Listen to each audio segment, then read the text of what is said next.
From Sukker we turned north to head for the town of Multan. Although the roads were sealed, their quite inadequate foundations had allowed them to become corrugated, and that caused the bus's suspension to oscillate. Every few hundred yards we would need to bring the bus almost to a halt and start again, making progress frustratingly slow. Because of the slow drive that day, we only reached the town of Multan by evening and set up camp in the grounds of the Canal Guest House. These guest houses were once used by the British government officials on their tours of the Indian subcontinent. The next day we reached Lahore, where we camped on the lawns of the International Hotel. This was comparative luxury after the long haul from Isfahan. We had a couple of days stopover in Lahore for sightseeing and the usual chores of letter writing, laundry and buying souvenirs.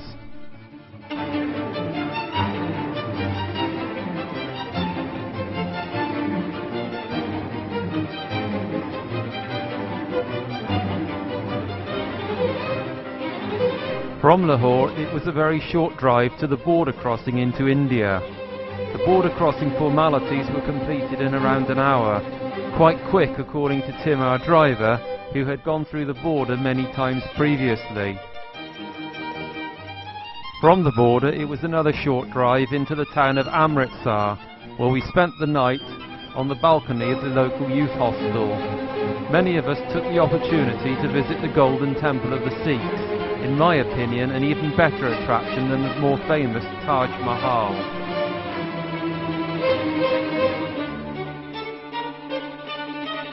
Leaving Amritsar the next morning, we headed north for the 2-day drive to Kashmir.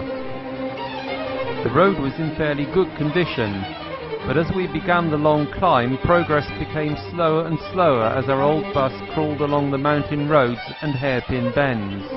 Much of the road was under repair, and there were constant disagreements with the Indian Army convoys, who thought that they always had right of way, even when the road signs proclaimed that uphill traffic has priority. The large military presence in that area was because ownership of the region was fiercely disputed with neighbouring Pakistan. After an overnight stop at the village of Kud, where we again made use of the guest house lawns, we arrived in Srinagar the next afternoon in glorious autumn weather. Leaving the bus for a few days, we stayed on the houseboats that are moored on Lake Dal. Surely there can have been few better places in the world to recover from the rigours of our long journey.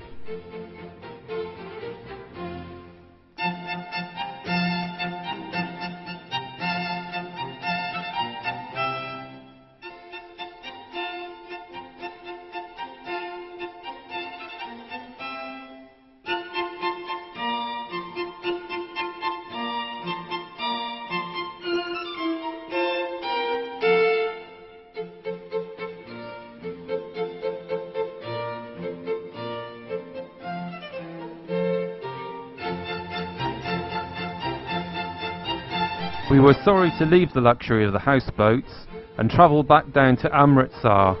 From there our route took us south down the Grand Trunk Road towards Delhi. This was one of India's main roads, but it was not only motor traffic that used it.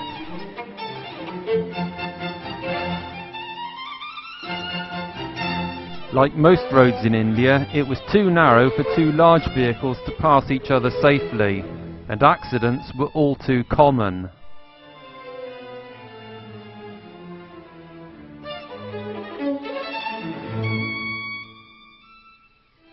We were involved in an accident with a Sikh on a motor scooter, and were delayed long enough at a police station not to reach Delhi that evening as planned.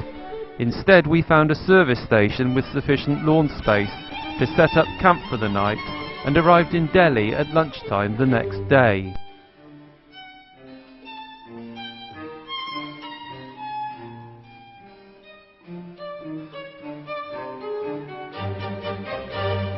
Delhi was another welcome rest stop, and we spent several days there sightseeing and shopping.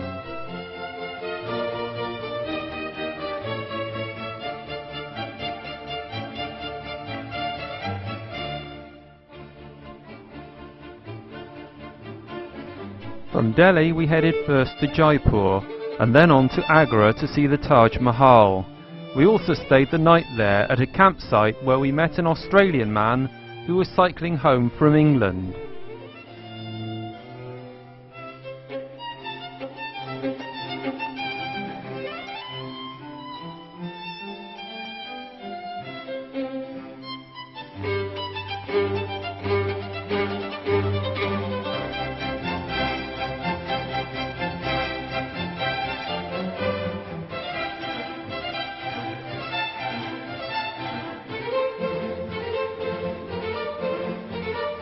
From Agra we drove to Allahabad, where we spent the night on the veranda of a former government building.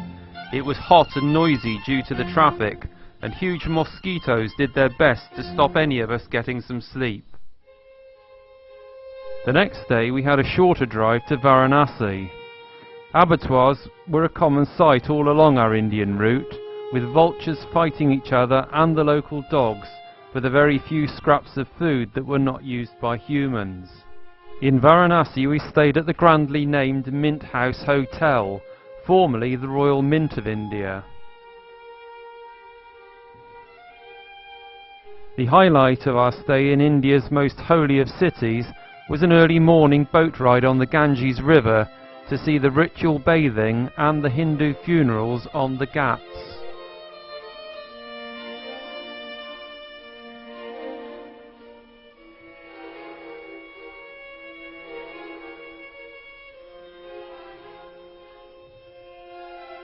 After our river trip, we had breakfast and then drove to Sarnath, where the Buddha gave his first teachings. I had never experienced anywhere so charged with spiritual energy as that place, and was very moved by my visit.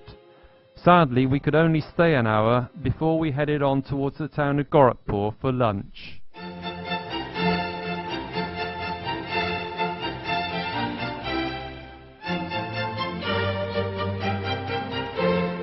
After lunch we drove to the Nepalese border at Sonali, where after a delay caused by festival celebrations, we crossed from India into Nepal.